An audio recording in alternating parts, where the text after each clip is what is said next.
بسم الله كسو dhawaada janaalka waa aniga ah Zahir Maxamed waxaan qaadan doonaa cashirkeen imtixaana ahaa kasoo bilowday in hordhacii aan kadib aan ku xijinay descriptive-kii aan ku xijinay reliability-ga marka maanta waxaan qaadan doonaa mawduuc aad u muhiimsan oo markii laga hadlayo research book-ga waana collaboration marka waxaan qaadan doonaa markiina hore cashirkeena kadib baa practice samayn doonaa waxaa kaloo jiri doono ficil oo compute variable la dhaho laakiin se as practice waaye badanaa wax oo ku saleysan theory maaha kaliya waan tusi doonaa laakiin markii aan tagno qaybtaas oo practice-kaan bilaabi doonaa marka fadlan haddii janaalka cusub tahay please subscribe saar laagna saa haddii cashirka aad ka heshay haddii aad asxaabtaada la share garee si oo dadka ugu faa'iideystaan oo maadaama oo basic yahay in qofka ardayga inuu research-ka qori karo oo buuggiisa asiga oo si oo u marin qof kale inuu caawiyo oo si easily u qoro marka cashirkeena bilow horta outline-keena maanta laba shay un baa ka hadli doonaa labada shay aad u hadlayno waxaa waaye definition correlation maxaa la dhahaa iyo inta u kala baxo correlationka horta correlationka waa design waaye oo loo case ah oo r badanaa loo soo gaabiyo badanaana waxaa waa range waaye oo u dhexeeya +1 iyo -1 macnaha +1 iyo -1 macnaha 1 waa meesha ugu sareysa waaye +1 waa meesha ugu sareysa oo positive ah -1 waa meesha ugu sareysa oo negative ah marka correlation badanaa waxaa la dhahaa bifurcate correlation aa la dhahaa waxaa loo design garay in badanaa lagu correlation simple correlation lagu sameeyo laba variable oo isku opposite ku ah si loo ogaado xiriirka ka dhaxeeya ama laba variable ama wax ka badan ama multiple regression badan loo isticmaalaa qaybaha hadda u kala qaadano 5 qayb waaye waxaa jira perfect positive jira oo correlation ah oo ah r-ka ama in correlationka uu yahay 1 ama +1 oo meesha ugu dambeysa ah laakiin se badanaa ma dhacdo in +1 positive ah in ay dhacdo as a real life laakiin as a theoretical as a calculation way dhacdaa buugiga ku qoran tahay laakiin se badanaa laba variable oo boqolkiiba boqol isku mid ah badanaa ma dhacdo markay real life ka caadiga tahay waxaa ku xigay positive correlation waxaa waa 1 uu ku yaryahay macnaha mana ka hoos maraa 0 macnaha wuxuu ka dhaxeeyaa macnaha 0-ga ilaa iyo 1-ka u dhaxeeyaa marka badanaa waxaa waaye waa positive oo ama waxaa la lahaa correlation ama waxaa la lahaa positive stronger correlation markii r-ka oo la fac yahay 0 waxaa la lahaa no correlation macnaha 0 markuu taagan yahay oo ever ah waxaa waaye correlationkaas wax correlation ama wax xiriir ah kama dhexeeyo variablekaas negative as waa haray negative waxaa jira oo strong ah oo si hadda positive correlation oo negative oo waxaa jira correlation ah asigana waxaa waaye waa perfectiga oo ka hoos maraa waana -1 uu ka xoogaa ka yar yahay 0-na aad weyn marka waxa u dhexeeya 1 up to 0 u dhexeeya perfect soo hal perfect waxaa markuu oo negative oo ka dhexeeya correlation oo boqolkiiba boqol ka dhexeeya labada variable oo maxaa yeelay midkan hadduu dhinaca noqdo midka kale negative-kiisa oo noqonaa oo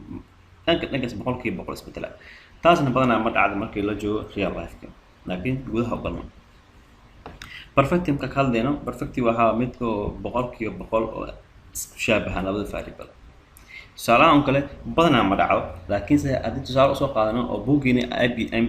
edition 15-ka wuxuu tusaale usoo qaadanayaa labadan tusaalahan kale wuxuu leeyahay receivedka qofka lacagtuu helo iyo number of workerska waxaa ka dhexeeya perfect positive ka dhexeeya correlation oo soo u dhexeeya macnaha qofka haddii oo lacagta mar walba lacagta uu helaayo qofkan oo lacagta mar walba la siiyo oo la badiyo lacagta loo badiyo tusaalahan kale haddii qofkan oo numberka lacagta haddii loo badiyo qofka shaqaalaha mar walba saacadihii uu shaqeynaa uu badinaa macquul waaye markii laakiin as real life la joogo badanaa qofka asagoo lacag badan loo sheegay haddana nasiinihiisu ka qaadanaa wuxuu dhaha aniga intaas ka badan ma shaqayn karna siina u baahanahay laakiinse anaa tusaale ahaan aan soo qaadanaa inkastoo ay jirin boqolkiiba boqol ah laakiinse macnaha waxyaalaha oo example-ka aad ugu soo dhawaayo macnaha lasoo qaadan karo oo book soo qaatay tusaalahan kale scatterka markaa ujeed mataqaanaa wuxuu ku tusaa markii falaarta saan u tahay haddii falaarta saan u tahay oona pointiskana isku xigaan badanaa waa perfect waay haddii cagsigiis ay tahay oo saan tahay ina dhanka tahay waa negative waay oo asna oo line-kana toosan yahay badanaa waa markii perfect tahay waay marka wuxuu ku leeyahay hadba markii lacagta qofka oo receiveka helaa la badiyo tusaalahan kale waxaa badan doona numberka oo habriska uu qofka shaqeynaya aan fiirino معنى correlation وحاول plus one design a perfect correlation perfect indicate that one variable is greatly predictable from other variable. Positive means that one variable increase in value, the other variable also increases in value. معنى أنت شيء قال لي معنى هل variable هدو كله ما دام positive تهاي positive معناه محاوي هل variable هدو يسبدل كودعة أو وحكو كله variable كنا increase كودعة معناه هو increase relationship معناها مد هدو كردو كان كلا وكردا ممكن ساحلها positive relationship فاهمنا ساس واي أنقلنا قيتين اللبات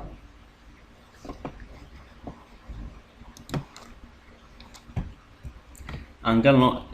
positive relationship حد حق صبحنا perfect positive relationship حق صبحنا positive relationship محاوي و correlation that indicate the value of one variable increase the value of other variable also tended to be increased. The closer relationship value is to 1, the stronger is that tendency, and the closer correlation is to 0, the weaker that is tendency. معناها أقول لها وما دام positive relationship تحي هدي هل variable أو كودو variable كله وكودا لكن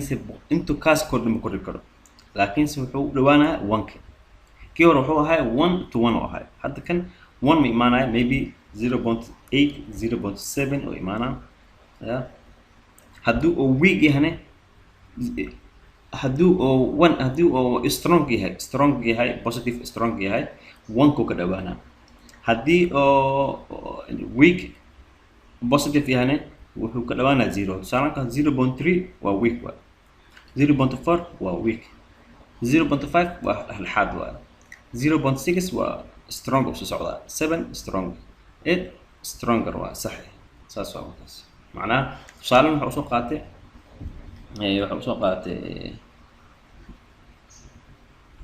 macnaha qofka amount of helping qofka caawinayo iyo empathy level macnaha qofkan intuu wax u naxariisanayo intuu qofkan u dhimirinayo macnaha qofkan u naxariis muujinayo macnaha qofka naxariistiisa halkay gaarsantahay amount of helping kiisna macnaha uu fiicnaana tusaalahan kale haddii uu qofkan naxariistiisa badato macnaha oo yahay qof naxariis badan waxaa mar badanaya amountiga oo qofka caawinayo macnaha haddii aad fiiriso scatterka macnaha waa ujeedaa way kala fogtihiin laakiin somehow hal line oo weyn ay ku socdaan macnaha dhankan positive way marka after example-kan waa example labaad aan tagano qaybta saddexaad qaybta saddexaad waxaa markay correlation-kan uu yahay 0 oo maxay yeelay no correlation waa between two variable-ka wax correlation-ka ma dhaxay tusaale ahaan waxa uu book soo qaadanaa IQ-ga iyo height-ka tusaale ahaan waxa qofkan IQ-giisa iyo height-ka isku xiriir tusaale mar walba qofkan oo height-kiisa weynaado IQ-giisuna uu weynaana macnaha laakiin se taas macnaha maxaa yeelay qofka hadduu dheer yahay ama qofka hadduu gaaban yahay wax saameyn kuma lahan IQ-giisa maxaa yeelay wax oo ka baxsan waa wax oo xiriir ka dhaxayn kara ma dad dheer waxa arkay wax oo IQ-da hoose dadka gaaban waxa arkay IQ-da hoose dad dheer IQ-da fiican dadka gaaban IQ-da aad u fiican arkaysa marka wax oo saameyn ah oo IQ-gu ku leeyahay ma lahan sidaa daraadeed scatterkan ka fiiriso way bounties way kala fogyihiin soo ma jeed marka matches wax correlation ah kama jiro qaybta afraad waa negative correlation ma jiro tusaalahan kale waxaan noqonayaa wuxuu ku dhahaa macnaha negative waaye but laakiin perfect maaha correlation kaas wuxuu noqonaa one variable increase for other variable has to been to decrease macnaha hal variable hadduu kordho variable wuxuu bilaabaa to decrease inuu hoos u dhaco macnaha maadaama negative tahay hal variable hadduu kordho variable kale wuu hoos u dhacaa haddii markaas oo closer u yahay macnaha -1 u dhahay macnaha waa stronger negative waaye hadduu -1 u dhow yahay oo tusaalaanka -0.7 -0.8 yahay waa stronger haddii oo closer u yahay value is 0 u dhow yahay waa weaker tusaalaanka -0.2 -0.3 dhow yahay waa weak correlation waaye okay tusaalahan waxaa buu soo qaadanaa anxiety iyo emotional stability macnaha walwalka tusaalahan kale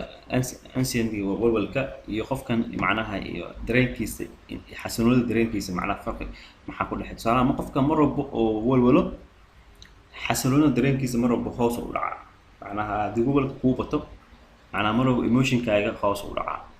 waa si sax macnaha markastoo walwal ku tahay emotionkaaga ma ahaanaysa qof stability ma qof oo xasilloon noqonaysa qof maxaa noqonaya mar walba oo wax ka qaldan yahay marka xiriirkaas maxaa la dhihi karaa waa xiriir negative ah maxaa negative ku noqotay markuu walwalka kugu batay waxaa yaraaday emotionkaaga stability hoos ayuu u dhacay lastiga waxaa waaye perfect negative correlation oo ah haddii badanaa macnaha exist in mathematical formula macnaha direct physical numerationkaaga badanaa waxaa ka jiro in oo farq weyn u dhexeeya tusaalahaan oo kale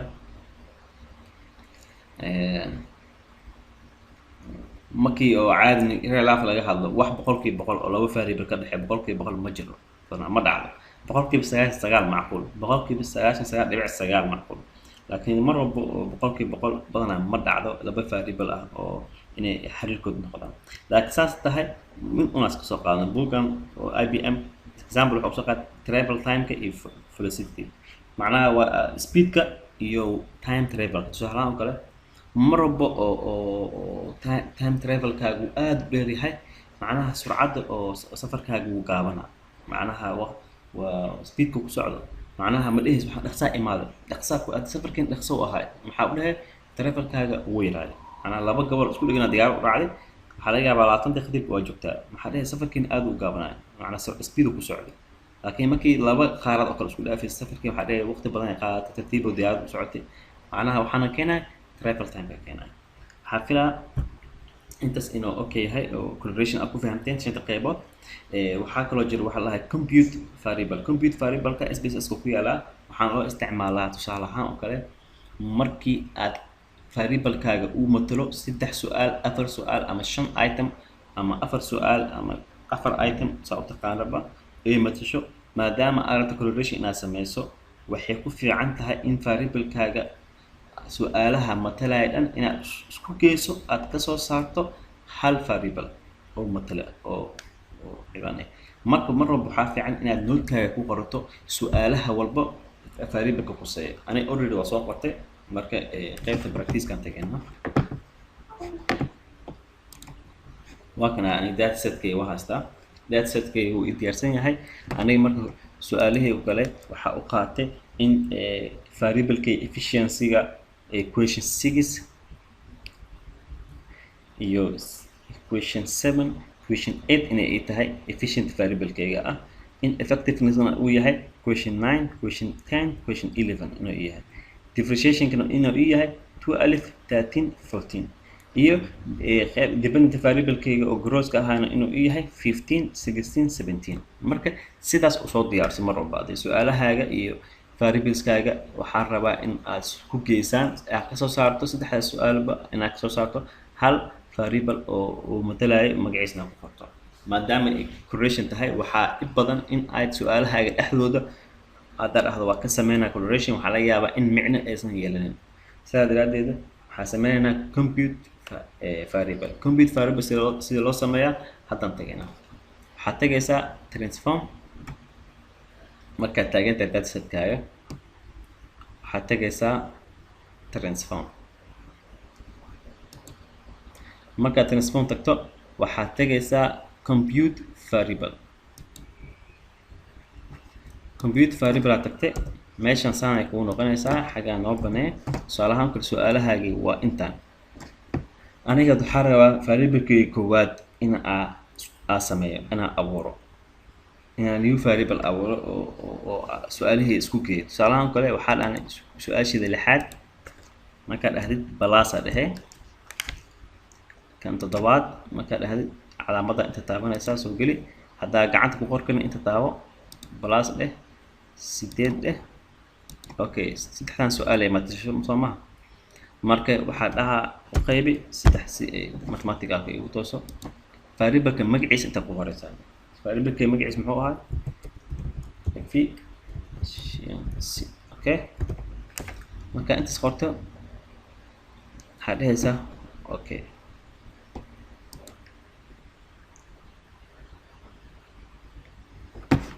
oo abuuray marka aan soo fiirino waa ka soo jeed oo abuuray su-aasheeda efficiency oo sameeyay numeric maadaama oo yahay number isku geey scale noqonaa waana sax maadaama aan rabno inaan ka sameeyno calculation waa inuu number noqdaa marka su-aasheeda koowaad sameeyay variable koowaad dhaho waas abuurtay variable labaad abuurnaa transform computer sabqaad maxay ahayd 9 question 9 question 10 plus question 11 plus waxaa u qayb maadaama 3 iyo numberka halkan waxay ugu qortaa effectiveness okay variable labaad waa abuuray okay kan saddexaad aan sameeyo macnaha inaan sameeysiina fiican markaa practice gareynaysiin isku daya mar walba waxaa waaye isku daydo mar walba wax fahamto waayo 12 plus question 13 plus question 14 plus mubahani divide by 3 meeshaan different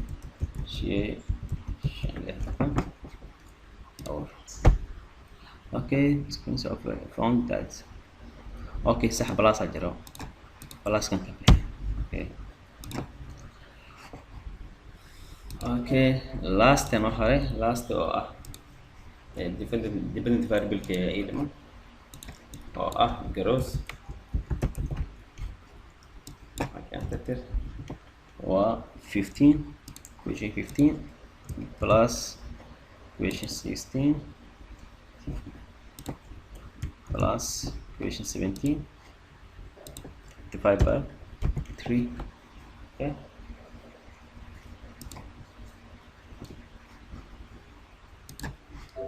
okay hadda afartii variable waxaa haystaa oo midooba midkiisa gooni u taagan su-aalahan kale waagi hore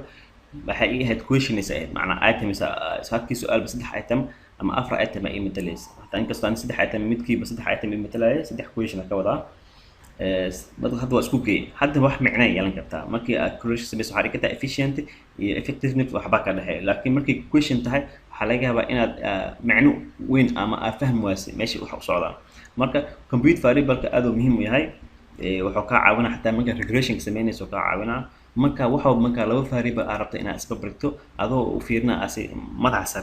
sare adoo ka fiirnaa adoo gudaha u gelin su'aalaha okay marka hadda aan tagno qaybteena correlationka analyze dhahna waxaan tagaynaa correlate bifurcate marka ku dhufato waxaa soo dooranaysaa variableska rabna inaan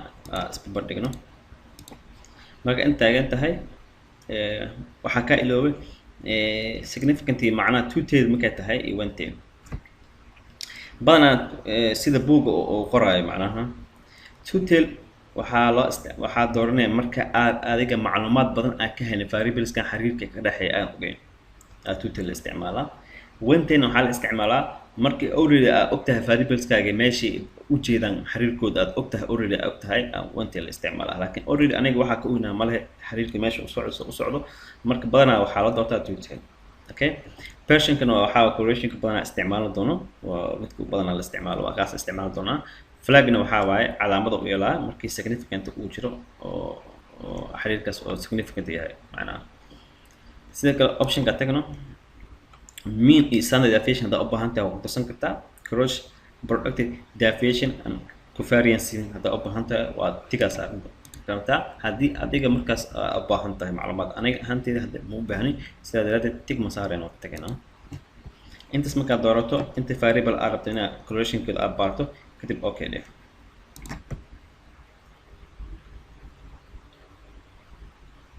waa kana variablekeena aniga marka si u fiiriso efficiency markaa fiiriso correlationka markaa fiiriso efficiency meeqa waaye efficiency waa 1 macnaha waa positive positive correlation waxay ku noqotay waa isla efficiency macnaha efficient waa adigoo muraayad ku fiiriyo waa adiga un macnaha wax farqi kama dhexe efficiency waa isla halkii sidaas waxay ku noqotay perfective macnaha correlation ay noqotay. marka badanaa lama xisaabiyo efficiency iyo effectiveness markaa fiiriso waa 0.019 waay macnaha waa aad xiriir badan kama dhexeeyo macnaha depreciationka iyo efficiency sidoo kale asina aad u hooseeya sidoo kale iyagana xiriirkiis kama dhexeeyo. marka effectiveness la fiiriyo iyo grosska xoogaa somehow 0.4 waa somehow waa weak correlation waaye maxaa yeelay 0.5 wax ka badan la karaa strong correlation. marka si guud u fiiriso macnaha wax xiriir badan kama dhexeeyo. variable-kan saar raba badanaa in wax badan ka dhexeeynin maadaama haddii kale bias ay noqonaya in variable usoo dhawaado 100% ama 100% ama 100%. marka as a model markii la isku soo wada daro xakana ka arkaysa correlation is significant at 0.01 level of two-tailed macnaha markii loo fiiriyo correlationkan waa mid oo significant ah oo macnaha la qaadan karo ilaa 10 waa la qaadan karaa 0.10 at 0.1 waaye 1% waaye ilaa 10% waa la qaadan karaa. marka okay waaye kaliya waxaa sameynaysaa haddaa rabta inaad report gareyso soo koobiye adigaa yaqaano tableka ku yahay iyo 4 chapterkaaga 4 qeybta ka yahay waxaas in adaa qofka buuga qoraa laga rabaa inuu asiga sameeyo oo isku habay isku geysto qaabka sidoo rabo uu horumariyo macnaha.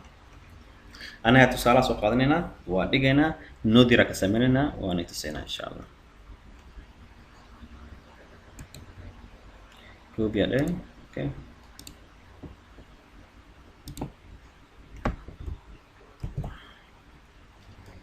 marka soo qaaday kaliya halkan ku qoraysaa macnaha waa qeexaysaa mid walbo aan hadda waqtigan ugu socdo haddaan waan qoraynaa video dheeraanaya marka video inuu dheeraado madrab marka hamara waxaa sameyn doonaa soo diyaarina soo dhigaa insha Allah. marka waa kana waa soo diyaariyay marka saan qornaysaa waxaad leeyahay in performance waa baaranay waxaa ogaanay in linear regression keena ama buffered keena analysis keena reporting oo yahay mid significant ah oo 0.4 oo la qaadan karo sidaa daraadeedna variable-ka independentity inay yihiin mid oo iyagana significant ah sidaa daraadeedna uu yahay correlation keena mid fiican. okay marka saas u qorto just waxa u gudbaysaa next analyzing-ka u gudbaysaa. waxaa filaa intaan inuu yahay inaad ku fahamteen. haddii rabtiin macluumaad ziyaada ah buga IBM-ka edition 15-ka qaybta oo computerka waxaa ka helaya chapter 4 managing-ka 4.4 computer variable-ka waa qaybtaas waaye 4.4 waaye haddaa rabto macluumaad badan waa ka helaysaa. 4.4 waa the computer procedure and creating variable sida variable loo abuuro loo sameeyo waxa dhan inta ku qoran yahay step by step. hadda waa kana meesha isticmaalo numericalka qaabka dhan wixii noo ku sharaxaa. haddaa rabto correlationka inaa aqriso wuxuu ku jiraa waa chapterkii oo 10aad waa bifurate correlation maxaa la correlationka exampleska soo qaadanayna kulli inta ku yaala wax badan ka faa'iideey hadda akhriso. marka waxaa filayaa intaas inuu fiyaay please haddii channelkan ku cusub tahay subscribe saar videoga hadaad fahamteen wax ka caawi like saar asxaabta ardaydan jecel inay wasiirka badan la share garee waxaa filayaa intaas inuu cashirkeena ku egyahay. Waxaa filaa I think inaa cashirkeena kale aan qaadan doona waxaa filaa ma hubo laakiinse jadwalkeyga waxaa noo qornaya in